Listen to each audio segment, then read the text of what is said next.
কিছে কমেন্ট দিয়েন তো একটা দে কমেন্ট দিয়ে দেন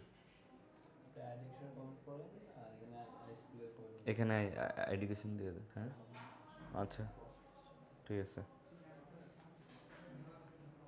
লাইভ হ্যালো এভরিওয়ান আসসালামু আলাইকুম আমি সাইফুর রহমান জুবায়ের চলে আসলাম নতুন আরো একটা লাইভ ক্লাসে এবং তোমরা দেখতে পাচ্ছ আজকে তোমাদের সাথে আমার পরিণীতির পঞ্চম ক্লাস এবং আজকেও এমন একটি অধ্যায় আমরা পড়াবো যেই অধ্যায়টা পড়লেই তুমি একটা বা দুইটা সৃজনশীল তো মাস্ট কমন পাবা এবং এমসিকিউ 3 থেকে 4টা এমসিকিউ এখান থেকে কমন পাবা ইনশাআল্লাহ এবং বর্তমান সময়ের জন্য প্লাস এসএসসি প্লাস এডমিশন দুইটার জন্য খুবই খুবই গুরুত্বপূর্ণ একটা ক্লাস এবং এতটুকু গ্যারান্টি দিতে পারি যে এমন ক্লাস তুমি আর আগে পাও নাই ঠিক আছে ওকে তাহলে আমরা হচ্ছে এখন ক্লাসটা শুরু করব একটু দেখতে চাচ্ছি আমার সাথে কে কে আসো তোমরা এবং ক্লাসটা কে কে করতেছো সবাই আমার সাথে যুক্ত হয়ে যাও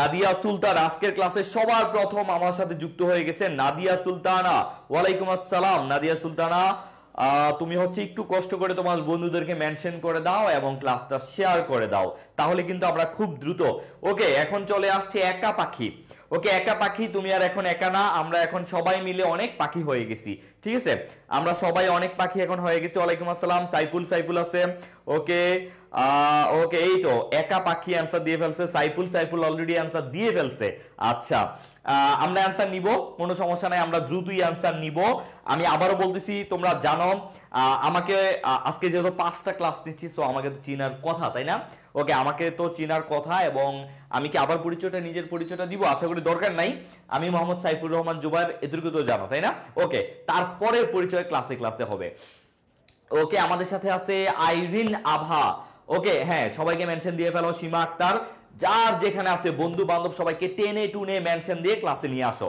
ওকে আমরা তাহলে চলো ক্লাসটা শুরু করে দিই দেরি না করি কারণ আমরা মাত্র 50 থেকে 55 মিনিটের একটা ক্লাস নেব কিন্তু এই 50 মিনিটে আমরা একটা অধ্যায় শেষ করে ফেলবো খুবই দারুণ একটা ক্লাস ঠিক আছে তো চলো কলিকাতা মুসলিম লিটারেরি অ্যাসোসিয়েশন সাথে কার নাম জড়িত সবাই অ্যানসার করে ফেলো অনেকে অ্যানসার অলরেডি করে ফেলছো এই তো বন্ধুদেরকে মেনশন করে দিচ্ছে বাহ দেখতে খুব ভালো লাগতেছে রায়ান পড়তে বসছে ওকে সেও আজকে চলে আসছে জামিয়া জেনিয়া আছে ওকে হ্যাঁ সবাই যেহেতু চলে আসছে আমি আর ক্লাসটা একদমই লেট করব না এখনই শুরু করে দিব ওকে আচ্ছা ঠিক আছে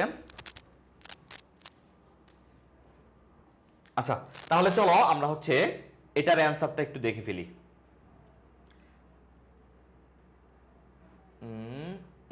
ওকে দেখো কলিকাতা মুসলিম লিটারেরি অ্যাসোসিয়েশন দেখো মুসলিম লিটারেরি অ্যাসোসিয়েশন লিটারেরি মানে কি আমরা বলি না লিটারেচার মানে সাহিত্য ঠিক আছে তাহলে লিটারেরি মানে কি লিটারেরি মানে সাহিত্যিক বা সাহিত্য এরকম তো লিটারেরি দেখো হাজী শরীয়তুল্লাহ আছেন আচ্ছা হাজী শরীয়তুল্লাহ শাহ ওয়ালিউল্লাহ নওয়াব আব্দুল লতিফ সৈয়দ আমির আলী এটা কে সবাই তোমরা বলতেছো কেউ বলতেছে ক কেউ বলতেছে গ আচ্ছা তাহলে অ্যানসারটা আমি দিয়েই দেই এটার অ্যানসারটা হচ্ছে গ নবাব আব্দুল লতিফ এখন একটু নবাব আব্দুল লতিফ সম্পর্কে আমাদের জানতে হবে না তিনি আসলে কে ছিলেন তার নামের আগে নবাব শব্দটা আসলোই কিভাবে তাই না তাহলে একটু বিস্তারিত আমরা জানবো তার আগে আমরা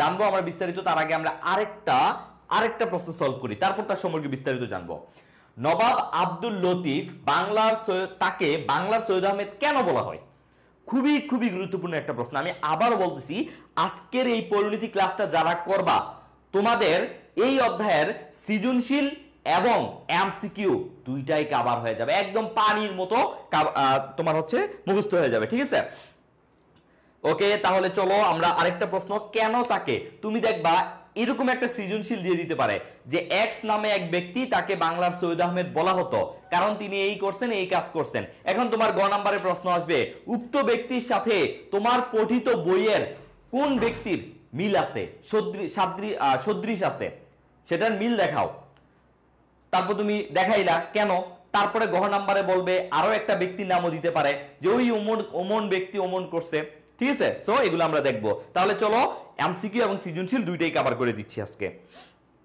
ওকে কে বলছে সাইফুল তার আত্মবিশ্বাস দেখে আমি মুগ্ধ সে বলছে ভাইয়া গ নাম্বার হবে 100% শিওর ওকে মোহাম্মদ মারুফ বলছে প্লিজ একটু বলবেন, কি বলবো ভাইয়া?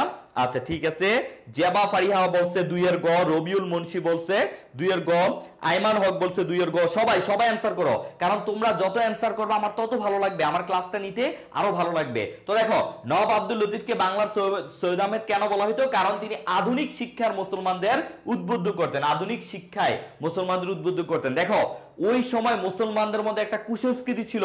কি কুসংস্কার ছিল? যে ইংরেজি শিখা এটা বিধর্মীদের ভাষা, এই ইংরেজি এটা আমাদের জন্য পাপ হবে, এটা শিখলে আমাদের মুসলমানদের জন্য পাপ হবে। সেজন্য কেউ ইংরেজদের সাথে মিশতো না, এই ইংরেজি ভাষাটা তারা শিখতো না। এত করে কি হয়েছে? এত করে যারা বাঙালি মুসলমান ছিল বা যারা মুসলমান ছিল তারা ওই শিক্ষায়, তারা হচ্ছে শিক্ষা সংস্কৃতি সব দিক দিয়ে তারা পিছিয়ে ছিল।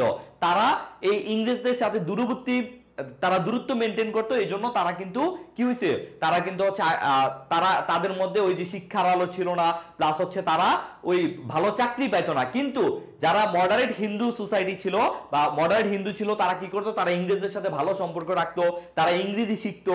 এই জন্য তারা অধিকাংশই তারা হচ্ছে মধ্যবিত্ত শ্রেণীটা হয়ে গেছিল হিন্দু সমাজ, আর মুসলিমরা সব কিছুতে পিছিয়ে গেছিল। তারপরে নবাব আব্দুল লতিফ তিনি মুসলমানদেরকে বোঝানো শুরু করলেন ইংরেজি ভাষা শিখলে কোনো পাপ হবে না, ইংরেজদের সাথে সম্পর্ক রাখলে কোনো সমস্যা হবে না। তো চলো আমরা এটা বিস্তারিত একটু দেখে আসি। তাহলে এটার অ্যানসারটা কি হবে? যে আধুনিক শিক্ষা মুসলমানদের উদ্বুদ্ধ করার জন্য। তো চলো একটু অ্যানসারটা দেখি।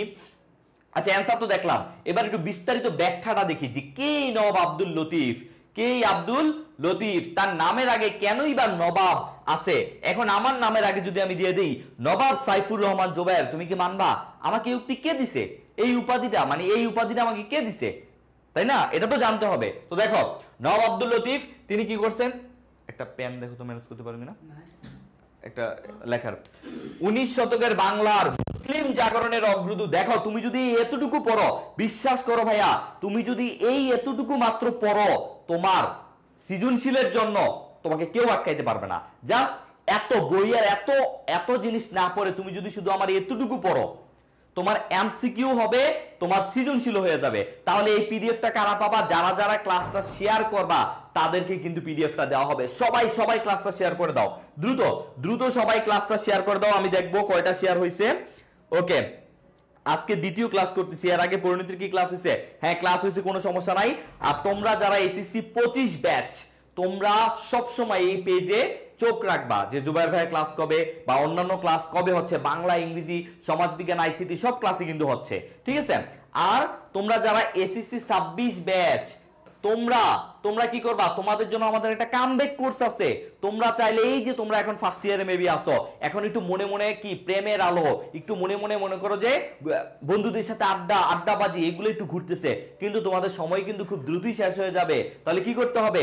এই যে তোমাদের পড়াশোনা আবার কামব্যাক, এটার জন্য আমাদের একটা কামব্যাক কোর্স আছে এসএসসি 26 এর জন্য, ঠিক আছে? সো তোমরা চাইলে আমাদের এই কোর্সটায় ভর্তি হয়ে ফেলতে পারো, এবং ভর্তি হওয়ার জন্য আমাদের আইডিকেশন পেজে নক দিলেই হবে। আর এসএসসি 25 ব্যাচ তোমাদেরকে আমরা অনেক ভালোবাসি, এই জন্য তোমাদেরকে আমরা সব ফ্রিতে দিয়ে দিচ্ছি, ঠিক আছে? ওকে, তাহলে আসো 19 শতকের বাংলার মুসলিম জাগরণের অগ্রদূত সমাজসেবক কে?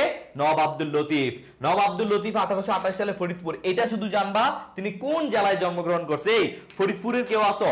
বরিশাল, ফরিদপুরের কেউ আসো কিনা আমাকে জানাও। বরিশাল আমার খুব পছন্দের একটা বিভাগ, তাইলে বরিশাল ফরিদপুরের কেউ আসো কিনা, আর সরি মানে বরিশাল না, ফরিদপুরের কেউ আসো কিনা সেটা আমাকে জানাও। তার প্রচেষ্টায় 1864 সালে কলকাতা মাদ্রাসা ইংরেজি বিভাগে খোলা হয়। কলকাতা মাদ্রাসায় ইংরেজি বিভাগ খোলা হয়েছে। তাহলে এটা কার সময়? তুমি বলতে পারো এগুলা কখন দিবা জানো? যখন বলবা যে তিনি মুসলমান জাগরণের অগ্রদূত, তাকে কেন বলা হয়, তখন তুমি বলবা যে কলকাতা মাদ্রাসায় ইংরেজি বিভাগ তিনি খুলছেন। তারপরে 1880 সালে ব্রিটিশ সরকার তাকে নবাব, তাহলে প্রশ্ন আসতে পারে নবাব এবং নবাব বাহাদুর এই দুইটা উপাধি তাকে কে দিছে? তাহলে তুমি বলতে পারবা যে ব্রিটিশ সরকার। কোন সরকার? কারণ তৎকালীন সময়ে কারা এই উপমহাদেশ কারা শাসন করত? ব্রিটিশরা।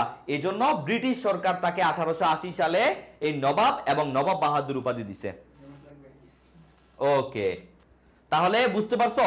তারপরে আসো 1863 সালে মুসলিম সাহিত্য সমাজ। এই যে আমরা যে প্রশ্নটা সলভ করলাম, মুসলিম সাহিত্য সমাজ কে প্রতিষ্ঠা করছে? এই যে কত সালে, এটা মনে রাখবা 1863 সালে মোহামেডান লিটারি সোসাইটি প্রতিষ্ঠা করেন, মুসলমানদের মধ্যে আধুনিক শিক্ষা প্রচলনে অগ্রণী ভূমিকা পালন করেন। তারপরে তিনি হিন্দু কলেজকে, এই যে আরেকটা জিনিস, তিনি যেটা আগে শুধু হিন্দু কলেজ ছিল সেটাকে তিনি নাম পরিবর্তন করে প্রেসিডেন্সি কলেজে রূপান্তরিত করেন। তাহলে বলো এই যে নওয়াব আব্দুল লতিফ, তাকে নিয়ে আর কোনো ঝামেলা আছে? ওকে, অনেকে ফরিদপুর থেকে আছে, মোহাম্মদ ফাহাদ, ওকে, ব্রিটিশ সরকার, ওকে, শেয়ার ডান। যারা যারা শেয়ার করছো তাদেরকে এই পিডিএফ দিয়ে দিব, কোনো সমস্যা নাই।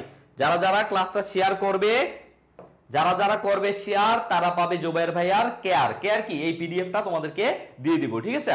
ওকে, এবার আসো আমরা তারপরে 3 নাম্বার প্রশ্নটা সলভ করি। এইভাবেই ঠিক আমরা একটা করে দুইটা করে এমসিকিউ সলভ করব এবং সেই ব্যক্তিটা সম্পর্কে আমরা বিস্তারিত জেনে ফেলবো। ওকে, তাহলে সবাই আবার অ্যানসার করো। কৃষক প্রজা পার্টি গঠন করেন কে? নবাব স্যার সলিমুল্লাহ, হোসেন শহীদ সোহরাওয়ার্দী, শেরে বাংলা একে ফজলুল হক, মাওলানা আব্দুল হামিদ খান ভাসানী। দ্রুত দ্রুত অ্যানসার করো।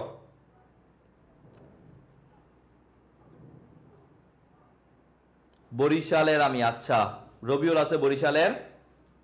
নির্ঝন বলছে 3 গ একে ফজলুল হক। আচ্ছা, মাত্র 9টা শেয়ার। তোমরা কি চাও না পিডিএফটা নিতে? মাত্র 9টা শেয়ার। আচ্ছা, কৃষক প্রজা পার্টি গঠন করেন কে?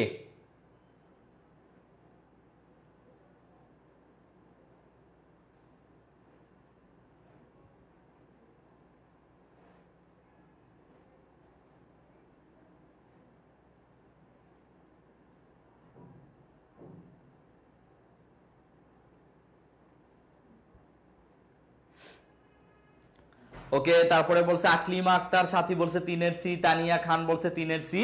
আচ্ছা, এটা একটা সহজ জিনিস, কিভাবে জানো? কারণ তুমি এটা ইজিলি বুঝতে পারবা। দেখো, যেখানে দেখবা কৃষক প্রজা নিয়ে যেখানে কথা বলছে সেখানে চোখ বুজে দাগায় দিবা একে ফজলুল হক। বুঝতে পারছো? যেখানে কৃষক প্রজা দেখবা সেখানেই বুঝবা যে এটা শেরে বাংলা একে ফজলুল হকের কাজ। তিনি কৃষক প্রজা পার্টি গঠন করছে 1936 সালে, ঠিক আছে? শেরে বাংলা একে ফজলুল হক। তারপরে আসো, তাকে বলা হয়তো কি বাংলার বাঘ। তারপরে দেখো, কৃষক কুলের মুক্তির অগ্রদূত বলা হয় কোন নেতাকে? তাহলে বুঝতে পারছো, আমি একটু আগে বলছিলাম না, কৃষক, যেখানে কৃষক প্রজা দেখবা সেখানেই কি হবে? শেরে বাংলা। তাহলে কৃষক কুলের মুক্তির অগ্রদূত কে? শেরে বাংলা একে ফজলুল হক। কারণ এটা কিন্তু পরীক্ষায় আসবে, যে ধরো পরীক্ষায় আসতে পারে যে সাইফুর রহমান নামের এক ব্যক্তি, তিনি কৃষকদের উন্নয়নের কথা চিন্তা করে বা কৃষকদের সমস্যা কষ্ট লাঘব করার জন্য তিনি কৃষকদের জন্য ক্ষুদ্র ঋণ প্রবর্তন করেন, মানে ক্ষুদ্র ঋণ চালু করেন। তিনি কৃষকদের জন্য এই জমিদারি ব্যবস্থা বিলোপ করেন, তিনি কৃষকদের জন্য এই ধরনের ভাতা চালু করেন, কৃষকদের জন্য এটা করছে ওইটা করছে। তারপরে বলবে এই তোমার উদ্দীপকের সাইফুর রহমান, জনাব সাইফুর রহমানের সাথে তোমার পঠিত বইয়ের কার মিল আছে, কোন বিখ্যাত ব্যক্তির মিল আছে, তখনই তুমি বুঝবা কৃষক আছে মানে এটা কি হবে? এটা একে ফজলুল হক হবে।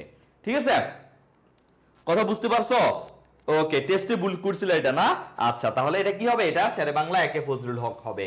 এবার দেখো, আমরা শেরে বাংলা একে ফজলুল হক সম্পর্কে একটু বিস্তারিত দেখে আসি। দেখো, এই যে শুধু এতটুকু জানলেই হবে, তার সম্পর্কে শুধু এতটুকু জানলেই হবে, তুমি ইনশাআল্লাহ পরীক্ষায় একটা সৃজনশীলও লিখতে পারবা, এমসিকিউ দিতে পারবা। কারণ আমি নিজে বইগুলা পড়ে পড়ে এগুলা তোমাদের জন্য পিডিএফ গুলা তৈরি করছি। ঠিক আছে, দেখো, শেরে বাংলা একে ফজলুল হক, শেরে বাংলা একে ফজলুল হক রাজনীতিবিদ, জননেতা, এটা আমরা জানি। তিনি একজন রাজনীতিবিদও ছিলেন, জননেতা মানে জনমানুষের নেতা ছিলেন। জননেতা কাদেরকে বলা হয়? যেই নেতা জনগণের জন্য, জনগণের মঙ্গলের জন্য, জনগণের ভালোর জন্য কাজ করেন, জনগণের জন্য হয়ে কাজ করেন, তাকে বলা হয় জননেতা। তিনি কলকাতার মেয়র ছিলেন। দেখো, তিনি কলকাতার মেয়র ছিলেন।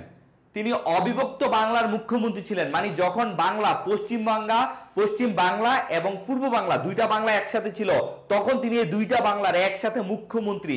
মানে ধরো একটা দেশ হলে সেটাকে বলা হয় প্রধানমন্ত্রী, আর যখন সেটা প্রদেশ হয় সেটাকে বলা হয় মুখ্যমন্ত্রী। বুঝতে পারছো? সেটা তিনি মুখ্যমন্ত্রী ছিলেন, পূর্ব বাংলার মুখ্যমন্ত্রী ছিলেন। শুধু আমাদের যেটা পূর্ব বাংলা সেটার মুখ্যমন্ত্রী ছিলেন, পাকিস্তানের স্বরাষ্ট্রমন্ত্রী ছিলেন, পূর্ব পাকিস্তানের গভর্নর ছিলেন, সহ বহু উঁচু রাজনৈতিক পদে অধিষ্ঠিত ছিলেন। তার মানে তুমি যখন পরীক্ষার খাতায় তার সম্পর্কে এই কয়েকটা পদ ডিরেক্ট লিখবা এবং সামনে ডেটগুলা একটু মনে করো, তুমি নীল বল পয়েন্ট দিয়ে, তুমি একটা নীল বল পয়েন্ট দিয়ে যদি এই কয়টা জিনিস লেখা দাও, টিচার তো সেই খুশি হয়ে যাবে। টিচার বলবে, আরে এই ছেলেটা তো একটা মাল, বা এই মেয়েটা তো খুবই ট্যালেন্টেড, তখন টিচার তোমাকে 4.3 বা 4.3ও দিতে তার কষ্ট লাগবে যে না এই ছেলেটাকে আমি 4.3 দেবো না, 4.5, যদিও বোর্ডে 3.5 হয়তো দেওয়ার নিয়ম নাই, সো 4.3 বা 4.4ও দিয়ে দিতে পারে যদি তুমি আরো সুন্দর করে গুছালো করে লিখতে পারো। তাহলে এই যে আমি তোমাদের জন্য এত সুন্দর করে দিয়ে দিলাম একদম ইম্পর্টেন্ট লাইনগুলা, তাহলে আর কিছু লাগে? তারপরে দেখো তিনি 1873 সালে বরিশাল জেলার রাজাপুর থানার সাতুরিয়া গ্রামে জন্মগ্রহণ করছেন। 1916 সালে হিন্দু মুসলমানদের জন্য একে ফজলুল হক স্বার্থের সুসমন্বয়ের জন্য লখনৌ চুক্তি, এই লখনৌ চুক্তি পরীক্ষা আছে। লখনৌ চুক্তি কেন করা হয়েছে? হিন্দু মুসলমানদের মধ্যে সম্পর্ক সুসংগঠন করার জন্য। তারপরে সবচেয়ে গুরুত্বপূর্ণ 1940 সালে 23 মার্চ লাহোরে মুসলিম লীগের অধিবেশনে লাহোর প্রস্তাবের উত্থাপন করেন। এই প্রশ্নটা পরীক্ষা আসে, লাহোর প্রস্তাব উত্থাপন করেন কে? খুব মনোযোগ দিয়ে শুনবা, লাহোর প্রস্তাব, লাহোর প্রস্তাব ডেটটা মনে রাখবা 1940 সালের 23 মার্চ।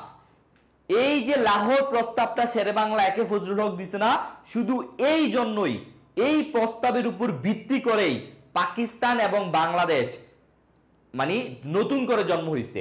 এই প্রস্তাবের উপর ভিত্তি করেই 1947 সালের 14 আগস্ট পাকিস্তান নামে একটা রাষ্ট্র ভাগ হয় এবং 15 আগস্ট ভারত নামে আরেকটা রাষ্ট্রের স্বাধীনতা হয়। বুঝতে পারছো? শুধু এই প্রস্তাবের ভিত্তিতে। তাহলে এই এত গুরুত্বপূর্ণ একটা প্রস্তাব কে দিছে? দিছে এই শেরেবাংলা একে ফজলুল হক। তাহলে বুঝতে পারতেছো তার লাহোর প্রস্তাবের মধ্যে কিন্তু আমাদের স্বাধীনতার বীজ নিহিত ছিল। এবং তিনি কিন্তু সেখানে একটা কথা বলছেন, তিনি বলছেন মুসলমানদের জন্য স্টেটস, তিনি বলছেন মুসলমানদের জন্য স্টেটস মানে রাষ্ট্র সমূহ, তিনি বলছেন এস, শেষে একটা দেখো এস আছে, তিনি বলছেন স্টেটস। কিন্তু মোহাম্মদ আলী জিন্নাহ তিনি একটু পাকনামি করে সেখানে এস টাকাটা দিছে, সে এস টাকাটা সে বলছে এটা তিনি ভুলে লেখছে বা এটা টাইপিং এ ভুলে আসছে, এটা বইলা সে মুসলমানদের জন্য একটা রাষ্ট্রই গঠন করছে, শুধু ওই যে পাকিস্তান, পশ্চিম পাকিস্তান, পূর্ব পাকিস্তান। না হলে কিন্তু আমরা বাংলাদেশিরা 1947 সালে একটা স্বাধীন বাংলাদেশ পেয়ে যাইতাম। ঠিক আছে, শুধুমাত্র মোহাম্মদ আলী জিন্নাহ এটা করছে। তিনি ওই যে দ্বিজাতি তত্ত্ব দিছে 1939 সালে, আর 1940 সালে লাহোর প্রস্তাব দিছে শেরেবাংলা একে ফজলুল হক। ঠিক আছে, তাহলে বুঝতে পারছো যে তার গুরুত্ব কতটা, এই তাকে নিয়ে এবার একটা প্রশ্ন আসতে পারে। তারপরে দেখো, তাই এজন্য এটা ভালো করে পড়বা। তারপর 1964 সালে সাধারণ নির্বাচনে যুক্তফ্রন্ট সংখ্যাগরিষ্ঠতা অর্জন করলে তিনি যুক্তফ্রন্ট মন্ত্রিসভার মুখ্যমন্ত্রী পদে আসেন। কত সালে? 1964। আর 1937 সালে তিনি হচ্ছে প্রথম অবিভক্ত বাংলার প্রথম মুখ্যমন্ত্রী পদে নিয়োগ হয়েছিলেন। ঠিক আছে, ওকে। তাহলে শেরে বাংলা সম্পর্কে আমরা আরো জানবো, মানে এতটুকু জানলি এনাফ। এবার আছে 5 নম্বরে, ফরাইজি আন্দোলনের প্রবক্তা, প্রচারক এবং সংগঠক ও নেতা কে ছিলেন? ফরাইজি আন্দোলন, হ্যাঁ তিনি কিন্তু প্রথম মুখ্যমন্ত্রী ছিল। আচ্ছা, অনেকে বলতেছো ভাইয়া আমাদের 25 ব্যাচের জন্য আপনারা কি করতেছেন? দেখো, তোমরা যারা এসএসসি 25 ব্যাচ তোমরা তো এখন আমাদের কাছ থেকে ফ্রি ক্লাস পাচ্ছই, তোমরা আমাদের কাছ থেকে এখন সব ফ্রি ক্লাস পাচ্ছ, কিন্তু তোমাদের উদ্দেশ্যে আমরা কিন্তু একটা ব্যাচ আছে, সেটা হচ্ছে ডিউ আইসিইউ ব্যাচ। মানে এটা বলা যায় যে হচ্ছে ডিউ ব্যাচ, মানে এই ব্যাচে ভর্তি হলে তুমি ঢাকা বিশ্ববিদ্যালয়, রাজশাহী বিশ্ববিদ্যালয়, চট্টগ্রাম বিশ্ববিদ্যালয়, গুচ্ছে যে কয়টা বিশ্ববিদ্যালয় আছে এগুলা কিন্তু তোমার একটা পূর্ণাঙ্গ প্রস্তুতি হয়ে যাবে। তাহলে এটা এখন অফারে 3999 টাকায় ভর্তি চলতেছে। ভর্তি হলে তুমি লেকচার শিট সহ পাবা। সো যারা এখনই ভর্তি হতে চাচ্ছ, কারণ যারা আগে ভর্তি হবে তাদের জন্য আমাদের একটা ডিসকাউন্ট থাকে, কিছুদিন পরে এই কোর্সের দাম হয়ে যাবে 5000 টাকা। ঠিক আছে, তখন তুমি আরো কষ্ট হয়ে যাবে। সো তোমরা চাইলে কিন্তু এখনই আমাদের কোর্সে ভর্তি হয়ে যেতে পারো। ওকে, তাহলে তোমরা যারা অ্যানসার দিছো ফরাইজি আন্দোলনের প্রবক্তা কে ছিলেন, তাহলে তোমরা জানো এটা হাজী শরীয়তুল্লাহ ছিল। ফরাইজি আন্দোলনের প্রবক্তা কে ছিল? হাজী শরীয়তুল্লাহ। তার নামে কিন্তু, এই শরীয়তুল্লাহ নামে কিন্তু বাংলাদেশের একটা জেলা আছে শরীয়তপুর, জানো তোমরা? শরীয়তপুর, যদিও তিনি শরীয়তপুরে জন্মগ্রহণ করেন নাই, কিন্তু তার নামেই শরীয়তপুর নামে একটা জেলার নাম আছে বাংলাদেশে। শরীয়তপুরের কেউ আসো দেখি, আমাকে একটু জানাও তো শরীয়তপুরের কেউ আসো কিনা।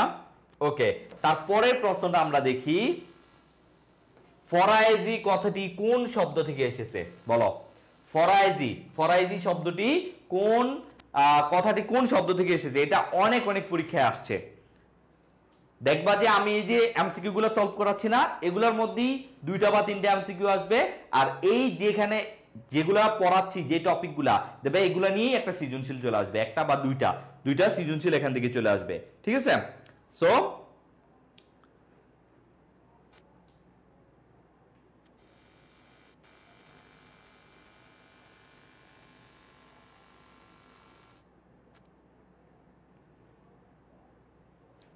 নির্জন সরকার বলছে 6 এর ঘ ফরজ। আচ্ছা, আয়মান হক বলছে ডি ফরজ। ওকে, মোহাম্মদ শরীফ বলছে 6 এর সি ফরজ। আচ্ছা আচ্ছা, ঠিক আছে, তোমরা একটু নিজেদের মধ্যে কনফিউজ হয়ে গেছো যেটা আসলে কি হবে, তাই তো? আচ্ছা, কোনো সমস্যা নাই। দেখো, ফরায়েজি কথাটা আসছে হচ্ছে ফরজ থেকে। দেখো, ফরজ মানে কি তুমি একটু চিন্তা করো। আমরা যারা মুসলিম আছি আমরা বলি না এই ফরজ নামাজ, সুন্নত নামাজ, নফল নামাজ, ওয়াজিব এমন বলি না? তার মানে কি ফরজ কোনটা? যেটা আমাদের মাস্ট পড়াই লাগে, যেটা কোনোভাবেই বাদ দেওয়া যায় না, যেটা আমরা মসজিদে গিয়ে ইমামের সাথে পড়ি। তাহলে ফরজ মানে কি? অত্যাবশ্যকীয় পালনীয়। এটা মনে রাখবা, অত্যাবশ্যকীয় পালনীয় মানে যেটা তোমাকে অবশ্যই পালন করতে হবে, যেটা না পালন করলে গুনাহ আছে, ঠিক আছে? যেটা তোমাকে মানে কম্পালসারি, এটা তোমাকে কি বলে, আরে তোমার কম্পালসারি না, মানে এটা তোমাকে অবশ্যই করতেই হবে, পালন করতেই হবে, ঠিক আছে? ফরাজি কথাটি কোন শব্দ থেকে এসেছে? এটা ফরজ শব্দ থেকে আসে। মানে একটা সময় ছিল যখন মুসলমানদের জন্য ওই সময়ে নিজেদের ধর্মীয় আচার আচরণ, নামাজ রোজা করা অনেক কঠিন হয়ে গেছিল, তখন এই হাজী শরীয়তুল্লাহ এমন একটা নিয়ম করছে যে এখন থেকে ফরজ নামাজগুলা শুধু পড়বা তাহলেই হবে, ঠিক আছে? এমন একটা অবস্থা হয়ে গেছিল। তো দেখো, তার সম্পর্কে আমরা একটু বিস্তারিত, আচ্ছা আরো একটা প্রশ্ন আছে, তারপরে তার সম্পর্কে আমরা বিস্তারিত দেখব। যেমন দেখো, ফরাইজি আন্দোলনের লক্ষ্য কি ছিল? ইসলাম ধর্ম প্রচার, প্রচলিত কুসংস্কার দূর, মুসলিম ভ্রাতৃত্ববোধ বৃদ্ধি, মুসলমানদের অর্থনৈতিক মুক্তি। কি হবে এটা? দেখো, ফরাইজি আন্দোলনের লক্ষ্য কি ছিল? ফরাইজি আন্দোলনের লক্ষ্য ইসলাম ধর্ম প্রচার, ইসলাম প্রচলিত কুসংস্কার দূর। কি হবে এটা? দেখি অ্যান্সার করো। আজকে অনেক কম স্টুডেন্ট দেখা যাচ্ছে।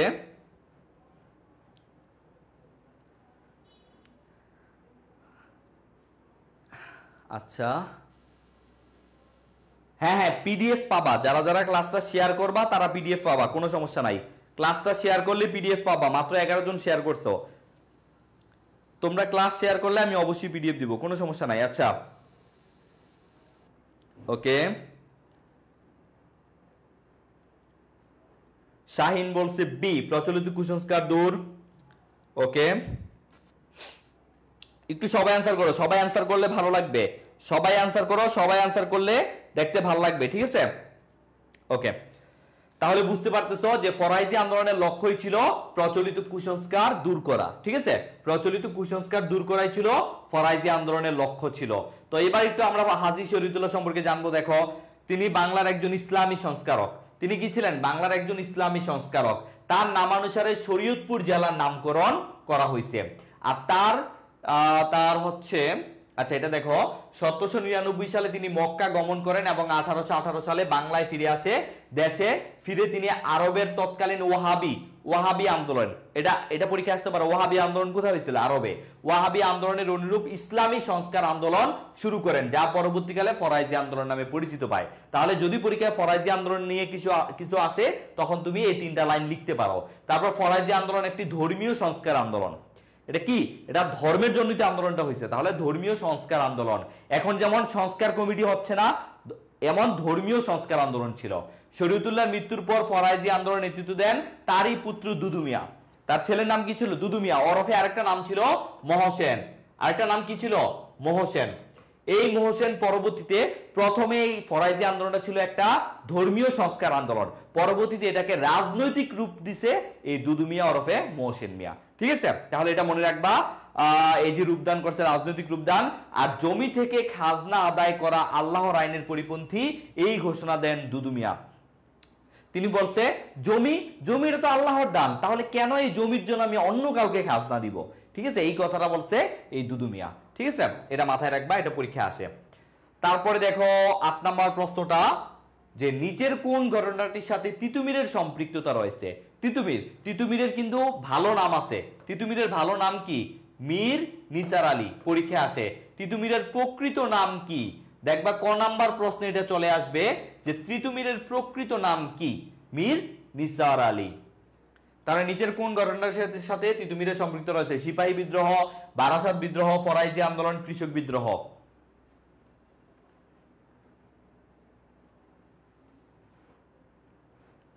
ওকে,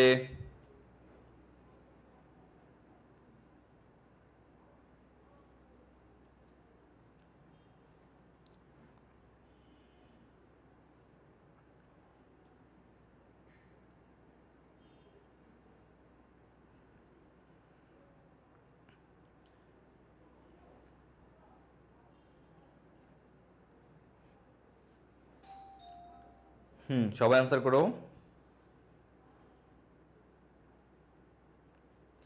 কিন্তু স্যার বর্তমানে ওনার নাম সম্মান সবই ডুবাই দিতেছে তিতুমীরের স্টুডেন্ট। আচ্ছা যাই হোক, আয়মান হক বলছে খ বারাসাত বিদ্রোহ, উম্মে আলা বলছে 8 বি বারাসাত বিদ্রোহ, হুমায়রা হিমু বলছে বারাসাত বিদ্রোহ। রাইট, এটা হচ্ছে বারাসাত বিদ্রোহ। ঠিক আছে, ওই জায়গাটার নাম ছিল বারাসাত, এই জন্য এটা ছিল বারাসাত বিদ্রোহ। একটু পরে আমরা এটা সম্পর্কে বিস্তারিত জানবো। আরেকটা জিনিস দেখো, ইস্ট ইন্ডিয়া কোম্পানির বিরুদ্ধে কে প্রথম গণবিদ্রোহ গড়ে তোলে? দেখো, ইস্ট ইন্ডিয়া কোম্পানির বিরুদ্ধে প্রথম কে গণবিদ্রোহ গড়ে তোলে? ইস্ট ইন্ডিয়া কোম্পানির বিরুদ্ধে। এটা কিন্তু কোম্পানির বিরুদ্ধে। ঠিক আছে, এটা কে হবে? হাজী শরীয়তুল্লাহ, শাহ ওয়ালিউল্লাহ, তিতুমীর, মাওলানা ভাসানী। কে হবে বলো? হ্যাঁ, মীর নিসার আলী ওরফে তিতুমীর।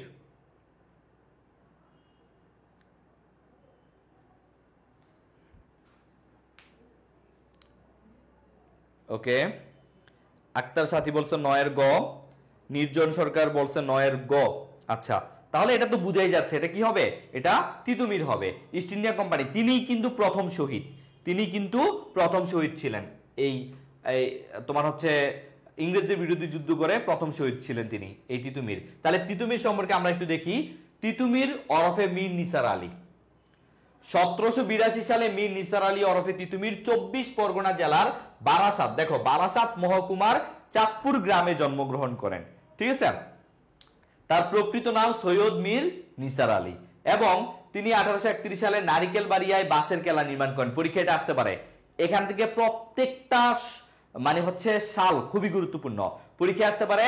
তিনি নারিকেল বাড়িয়ায় যে বাঁশের কেল্লা নির্মাণ করছেন সেটা কত সালে? সেটা 1831 সালে। তুমি এটা কোথায় অ্যান্সার করতে পারো? তুমি এটা সেম একজন ব্যক্তির তুমি অনেক বেশি ডেট মুখস্থ করবা না, কিছু স্পেসিফিক ডেট মুখস্থ করবা যেগুলো তুমি খাতায়ও লিখতে পারবা এবং যেগুলো তোমার এমসিকিউতে আসতে পারে। সব ডেট তোমার লাগবে না, যেমন এই ডেটটা তোমার লাগবে। ঠিক আছে, তিনি কবে জন্মগ্রহণ করছে এটা তোমার লাগবে না, কিন্তু তিনি কত সালে এই বাঁশের কেল্লা নির্মাণ করছে এটা লাগবে। তারপরে ইংরেজদের সাথে নারিকেল বাড়িয়া যুদ্ধে তিনি ও তার 40 জন সহচর শহীদ হন। ঠিক আছে, ইস্ট ইন্ডিয়া কোম্পানির সরকার তিতুমীরকে দমন করার জন্য লেফটেন্যান্ট কর্নেল স্টুয়ার্টের নেতৃত্বে 1831 সালে, কত সালে?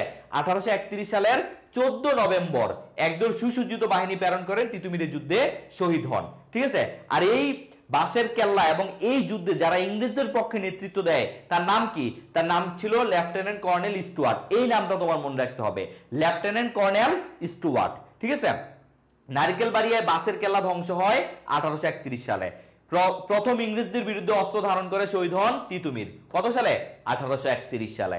মানে তার পুরো সবকিছুই 1831 সালে ছিল, একটা ডেটের মধ্যে কিন্তু সবকিছু। দেখো, তিতুমীর প্রধান সহকারী ছিল গোলাম মাসুম। আচ্ছা, এবার আমি তোমাকে একটু বলি এই কেন তিনি আসলে ব্যাপারটা এমন হয়েছিল বা আসল কাহিনীটা কি ছিল।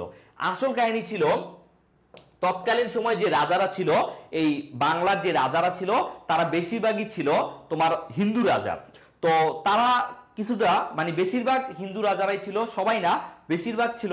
তারা কি করতো? তারা এই কৃষকদের উপর অনেক কি করতো? বেশি পরিমাণে অত্যাচার করত আর বেশি বেশি কর নিত। আসলে ব্যাপারটা এমন ছিল যে ইংরেজরা কিছুদিন পর পর রাজাদের উপর করের তোমার শুল্কের যেই পরিমাণ সেটা বাড়ায় দিত, তখন রাজারা বাধ্য হয়ে কৃষকদের উপর বাড়ায় দিত। তো এখন কৃষকদের হয়ে তো কথা বলার কেউ নাই, তখন এই কৃষকদের পক্ষে কথা বলছে তিতুমীর। তিনি আসলে রাজাদের বিরুদ্ধে তিনি হচ্ছে আন্দোলন করছে, কিন্তু রাজারা তার সাথে যুদ্ধ করে পারে নাই, রাজারা তার সাথে যুদ্ধ করে হাইরা গেছে। তখন রাজারা কি করছে? ইংরেজদের যা বুঝাইছে এই তিতুমীর আসলে আপনাদের বিরুদ্ধে যুদ্ধ করতেছে, আপনাদেরকে এই দেশ থেকে তাড়ানোর জন্য এই আপনাকে তারা হচ্ছে এই তিতুমির যুদ্ধ করতেছে, তখন তো ইংরেজরা খেপে গেছে, কারণ এই লোক ছিল মাত্র কত 40-50 হাজার, 1 লাখ। তো এরা তো আসলে পারবে না, কারণ এদের তো কোনো মানে সুসংগঠিত অস্ত্র শস্ত্র বা আধুনিক অস্ত্র নাই, কিন্তু ইংরেজি তো অনেক অস্ত্র ছিল, তাই না? তো তখন তারা আসে, এই কর্নেল স্টুয়ার্ট আসে ওনার সাথে যুদ্ধ করে তারপর তিনি শহীদ হন। ঠিক আছে, তাহলে এই ছিল মেন কাহিনী। তাহলে এটা তোমরা ইনশাল্লাহ পারবা। এতটুকু মাত্র 8টা তথ্য জানলেই তুমি সৃজনশীল এমসিকিউ সব ইনশাল্লাহ হয়ে যাবে। তারপরে দেখো ডাল ভাতের রাজনীতির প্রবক্তা কে? খুব দারুণ একটা প্রশ্ন। ডাল ভাতের রাজনীতির প্রবক্তা কে? আচ্ছা তোমরা একটু আমাকে বলো তো, যে এই যে তোমরা এই কয়েকদিন আমার ক্লাসটা করতেছো, তোমাদের কেমন লাগতেছে বলো তো? ভাই আপনি এডুকেশন পেজে কমেন্ট পড়েন না কেন? কি বলে? আমি তো সব কমেন্টই পড়তেছি, আমি 2টা পেজেরই কমেন্ট পড়তেছি। 2টা পেজ থেকে আমাদের লাইভ হচ্ছে, পাশাপাশি ইউটিউবে মেবি হচ্ছে, আমি ঠিক জানি না। তো আমি 2 জায়গারই পড়া ট্রাই করতেছি। ওকে, সাইফুল বলছে 9 গ, হোসেন শহীদ জাবির রিশাদ বলছে অ্যান্সার সি। ভাইয়া এসএসসি 25 জন্য সিভিক্স ফার্স্ট পেপারের ইম্পর্টেন্ট চ্যাপ্টারগুলো মার্ক করে দিলে ভালো হতো অনেক। ওকে ইনশাআল্লাহ, আমি নেক্সট ক্লাস আজকে কি বার? মঙ্গল, বুধ, বৃহস্পতিবার আমি তোমাদের একটা ক্লাস নিব। সেই ক্লাসে আমি তোমাদের বিস্তারিত আল্লাহ এ কিয়া হুয়া, একটু টাইম দাও আমাকে, এটা মেবি চলে গেছে, সরি, আমরা একটু ঠিক করে নেই, তোমরা একটু পানি খেয়ে আসো, আমরা একটু ঠিক করে নিচ্ছি, ঠিক আছে? ওকে, একটু টাইম দাও আমাকে।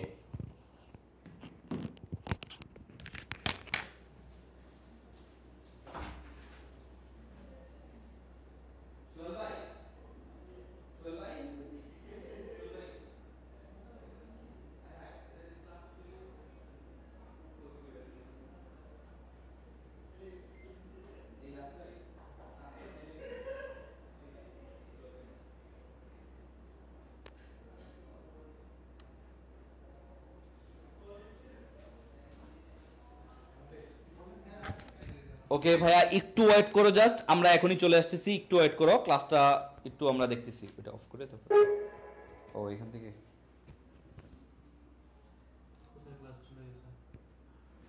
এখানে না, এখানে আছে তো, এখান থেকে বোর্ড থেকে চলে গেছিল। না এখানে ঠিক আছে, মানে এখানে বোর্ড থেকে চলে গেছে।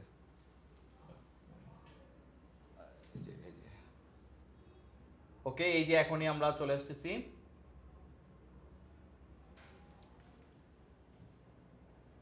ওকে, হ্যাঁ এই তো চলে আসছি।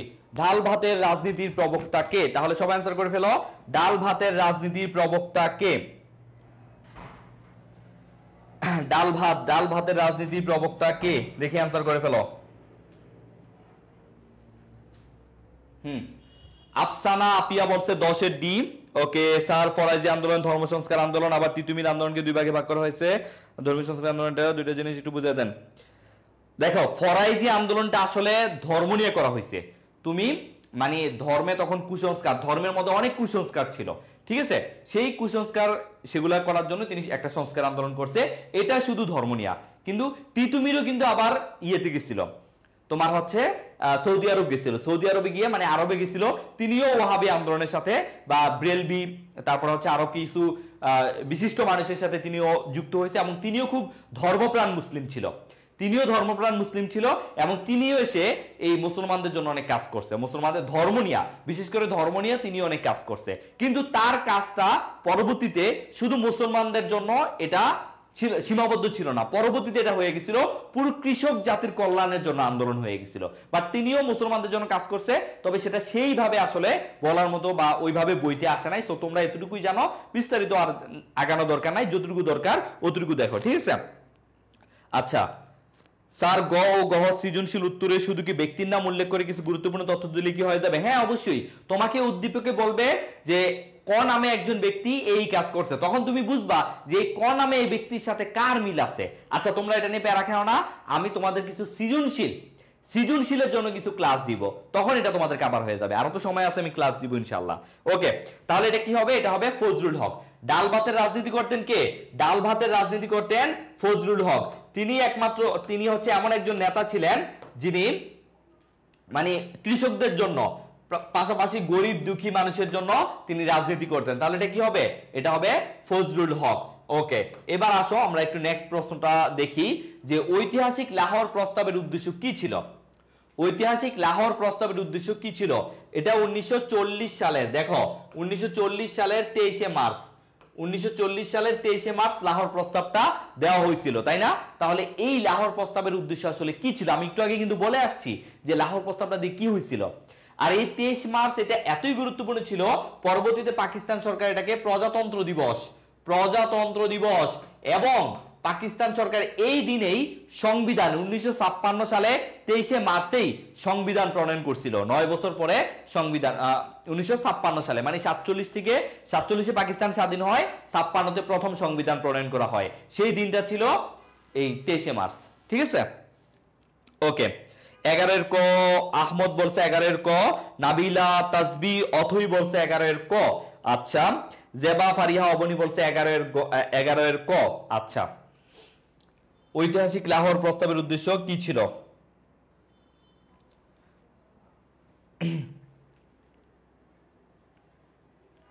ঐতিহাসিক লাহোর প্রস্তাব। স্যার আপনার বইও কি এভাবে সাজানো? হ্যাঁ, আমার বইটাতে হচ্ছে তোমার মানে এটা বিশেষ করে তোমার মানে সৃজনশীলের জন্য না, এখানে তুমি হচ্ছে কয়েকটা সাবজেক্ট পাবা, যেমন আইসিটি, তারপরে হচ্ছে ইকোনমিক্স, তারপর হচ্ছে সিভিক্স, তারপরে হচ্ছে হিস্ট্রি, তারপর হচ্ছে সোসিওলজি, তারপর হচ্ছে সোশ্যাল ওয়েলফেয়ার, তারপরে জিওগ্রাফি, লজিক, তারপরে সাইকোলজি। এই কয়েকটা সাবজেক্ট তুমি এখানে পাবা, এবং বিশেষ করে কয়েকটা সাবজেক্ট অনেক ভালো করে আলোচনা করা হয়েছে, আবার কয়েকটা সাবজেক্ট শুধু গুরুত্বপূর্ণ তথ্য এবং এমসিকিউ দেওয়া হয়েছে, আবার কিছু কিছু সাবজেক্ট লাইক আইসিটি, ইকোনমিক্স এগুলার ক খ দেওয়া আছে।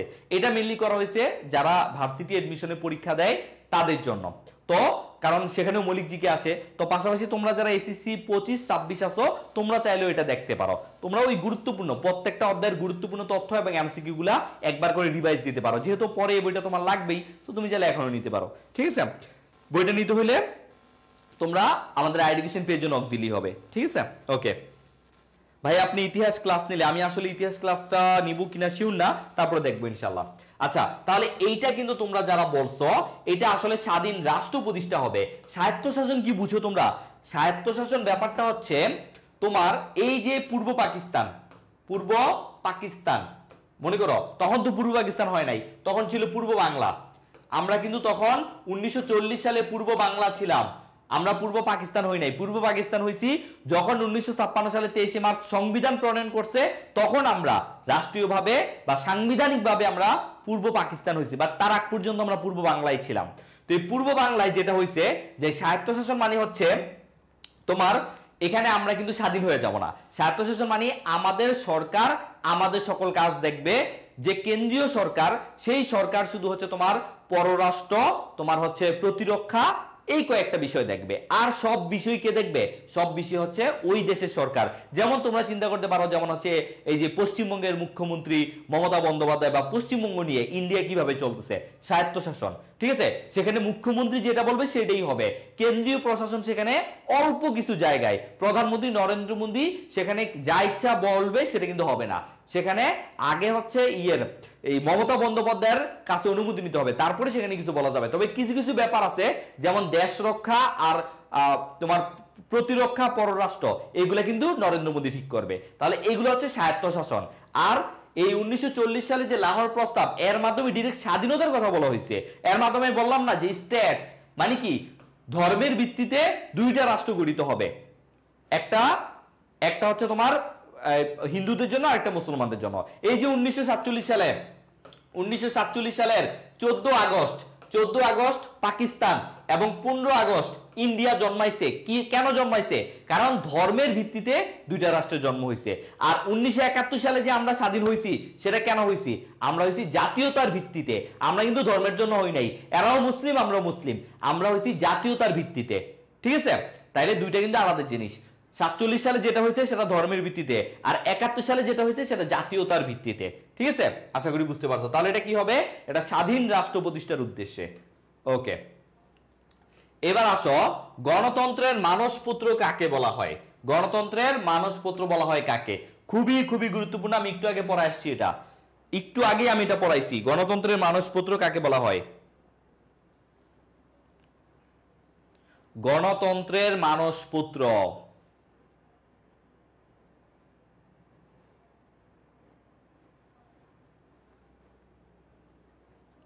সবাই সবাই অ্যান্সার করো। 12 নাম্বার,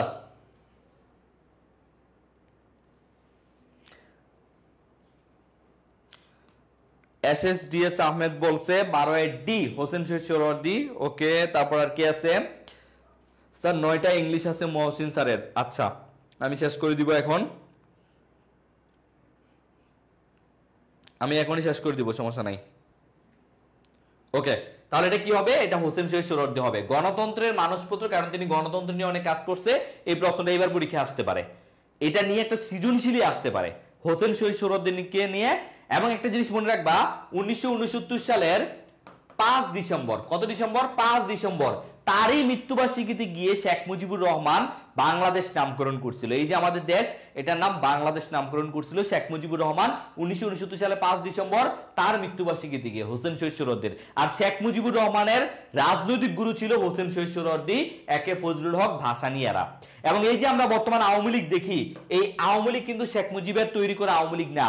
আওয়ামী লীগ গঠিত হয়েছিল 1949 সালের 23শে জুন। কত? 1949 সালের 23শে জুন, ঢাকার রোজ গার্ডেনে, টিকাটলিতে। এটার প্রথম সভাপতি কে ছিল জানো? প্রথম সভাপতি ছিল মাওলানা আব্দুল হামিদ খান ভাসানী, প্রেসিডেন্ট। আর শেখ মুজিবুর রহমান ছিল যুগ্ম সাধারণ সম্পাদক। পরবর্তীতে 1966 সালে আইসা শেখ মুজিবুর রহমান আওয়ামী লীগের সভাপতি হয়েছে। তাহলে আওয়ামী লীগ কিন্তু শেখ মুজিবুর রহমানের হাতে গঠিত কোনো দল না, এটা গঠিত হয়েছিল কখন? মাওলানা আব্দুল হামিদ খান সহ ওনাদের হাতে। ঠিক আছে, তখন শেখ মুজিবুর রহমান একজন তরুণ নেতা ছিল। ওকে, এবার মনে হয় শেখ মুজিবুর রহমান নিয়ে কোনো সৃজনশীল বা প্রশ্ন আসবে না, এটাই বলা যায় যে প্রশ্ন আসবে না। তাহলে দেখো, এই হোসেন শহীদ সোহরাওয়ার্দী একজন বিখ্যাত ব্যক্তিত্ব, তাকে নিয়ে একটু আমরা দেখি। তিনি কিন্তু পাকিস্তানের প্রধানমন্ত্রী ছিল, 5ম প্রধানমন্ত্রী ছিল পাকিস্তানের। তাহলে দেখো, গণতন্ত্রের মানসপুত্র হোসেন শহীদ সোহরাওয়ার্দী পশ্চিমবঙ্গের মেদিনীপুর জেলায় জন্মগ্রহণ করেন। 1924 সালে কলকাতা কর্পোরেশনের ডেপুটি মেয়র ছিল। 1937 সালে নির্বাচন উত্তর, মানে নির্বাচনের পরে তিনি ফজলুল হক কোয়ালিশন মন্ত্রিসভার শ্রম ও বাণিজ্য মন্ত্রী ছিল। ওই যে বলছিলাম 1937 সালে যে প্রথম প্রাদেশিক নির্বাচন হয়েছে, সেখানে মুখ্যমন্ত্রী ছিলেন একে ফজলুল হক, আর শ্রম ও বাণিজ্য মন্ত্রী ছিলেন হোসেন শহীদ সোহরাওয়ার্দী। তারপরে 43 থেকে 48 খাজা নাজিমুদ্দিন মন্ত্রিসভায় বেসামরিক সরবরাহ মন্ত্রী। অবিভক্ত বাংলার মুখ্যমন্ত্রী ছিলেন 1946-47 সালে, মানে ওই যে দেশভাগের সময় তিনি মুখ্যমন্ত্রী ছিলেন। পাকিস্তান আমলে 1964 থেকে 68 সালে মোহাম্মদ আলী মন্ত্রিসভায় আইনমন্ত্রী এবং প্রধানমন্ত্রী ছিলেন। পাকিস্তানের প্রধানমন্ত্রী ছিলেন কত সালে? 1966 থেকে 67 সালে, 2 বছর তিনি পাকিস্তানের প্রধানমন্ত্রী ছিলেন। তারপরে তিনি অবিভক্ত বাংলার শেষ মুখ্যমন্ত্রী এবং পাকিস্তানের 5ম প্রধানমন্ত্রী ছিলেন। 1947 সালে অবিভক্ত স্বাধীন বাংলা গড়ে তোলার মূল উদ্যোগ গ্রহণ করেন, অবিভক্ত স্বাধীন বাংলা। ঠিক আছে, এটা তিনি করছিলেন। আচ্ছা, তাহলে এগুলা তো তোমরা পাবাই, পিডিএফ তোমরা পেয়ে যাবা।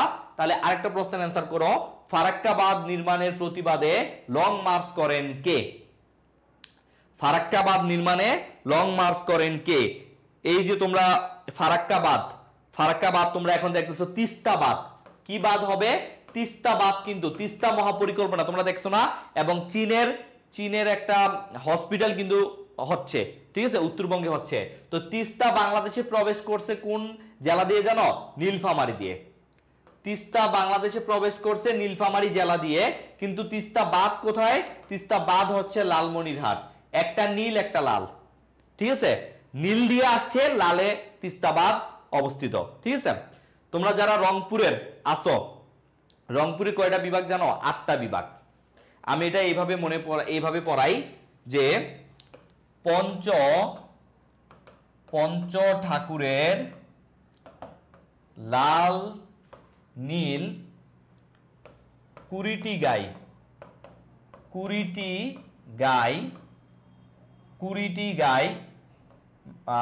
মানে 20টি গাই দিনে 10 মণ দুধ দেয়, দিনে 10 মণ দুধ দেয়। ঠিক আছে, এইভাবে পড়াই। কিভাবে জানো? এই দেখো, এখন কি বাইর করি আমরা।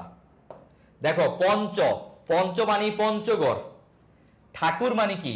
ঠাকুর গাঁও, লাল মানে কি লালমনিরহাট, নীল মানে কি নীলফামারী, কুড়ি মানে কি কুড়িগ্রাম, গাই মানে গাইবান্ধা, দিনে মানে কি দিনাজপুর।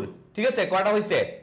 চারটে কিন্তু পঞ্চ ঠাকুরের লাল নীল কুড়িটি, আরেকটা হচ্ছে তোমার হচ্ছে ইয়ে আছে কি বলে তোমার হচ্ছে রংপুর আছে, তাইলে 8টার মতো আছে আর কি। কুড়িটি গাই রংপুর তো একটা আছে, পঞ্চগড়, ঠাকুরগাঁও, নীলফামারী, লালমনিরহাট, কুড়িগ্রাম, গাইবান্ধা, দিনাজপুর। ঠিক আছে, এরকম হচ্ছে 8টা। রংপুর একটা আছে, এরকম ভাবে পড়াই, আমি নিজেই এখন ভুলে গেছি। যাই হোক, তো এটা আসো ফারাক্কাবাদ নির্মাণের প্রতিবাদে লং মার্চ করেন কে? শেরেবাংলা একে ফজলুল হক, আব্দুল হামিদ খান ভাসানী, 9টা, টোটাল 9টা আর কি, সরি।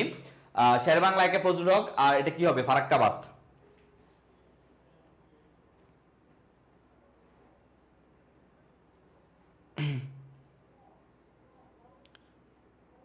টোটাল 9টা মনে হয়, আচ্ছা যাই হোক ভুলে গেছি আমি। তাহলে এটা কি হবে?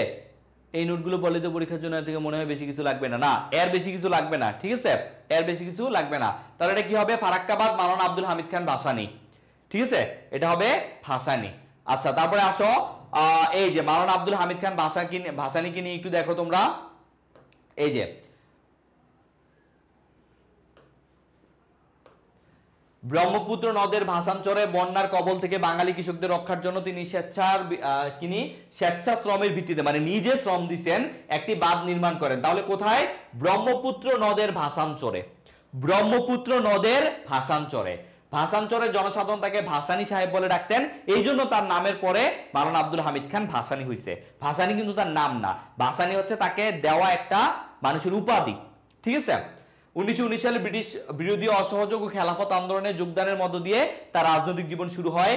তার বাল্য নাম ছিল চ্যাগামিয়া, তার নাম ছিল চ্যাগামিয়া। ঠিক আছে, তিনি সিরাজগঞ্জ জেলা ধানগড়া গ্রামে জন্মগ্রহণ করেন, রাওলাট আইনের বিরুদ্ধে প্রতিরোধ গড়ে তোলেন। যাই হোক, তিনি মুজিবনগর সরকারের উপদেষ্টা পরিষদের সদস্য ছিলেন। তিনি কিন্তু মুক্তিযুদ্ধের সময় মুজিবনগর সরকারের প্রধান উপদেষ্টা ছিলেন। ঠিক আছে, আর ফারাক্কাবাদ নির্মাণের প্রতিবাদে লং মার্চ করেন।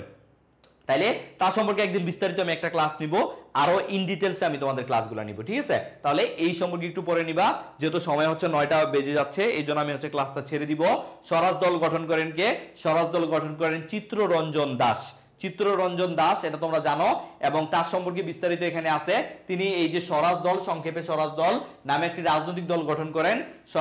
তারপর হচ্ছে 1923 সালে চিত্তরঞ্জন দাসের নেতৃত্বে বঙ্গীয় কংগ্রেস, আচ্ছা অনেক কিছু হয়েছে। তিনি বেঙ্গল প্যাক্ট, এটা পরীক্ষা আসতে পারে, বেঙ্গল প্যাক্ট বা বাংলা চুক্তি 1923 সালে হয়েছে, এটা একটা এমসিকিউ থাকতে পারে। ঠিক আছে, সো হিন্দু মুসলমান সম্প্রীতি নিয়ে কিন্তু বেঙ্গল প্যাক্ট কাজ করছে, হিন্দু মুসলমান সম্প্রীতি নিয়ে। তারপরে বাঁশের কেল্লা ধ্বংস করেন কে? পড়াইছিলাম কর্নেল স্টুয়ার্ট। ঠিক আছে, তাহলে আজকের মতো আমরা এখানেই হচ্ছে ক্লাসটা শেষ করে দিচ্ছি। ইনশাল্লাহ আমরা খুব শীঘ্রই আবার নতুন একটা ক্লাসে বৃহস্পতিবার, আগামী বৃহস্পতিবার যুক্ত হব। তাহলে সেই পর্যন্ত সবাই সুস্থ থাকো, ভালো থাকো। ইতিহাস ক্লাস আমি মনে হয় নিব না, যদি নেই জানাবো। ঠিক আছে, ওকে, তাহলে আল্লাহ হাফেজ, tata, see you again, tata.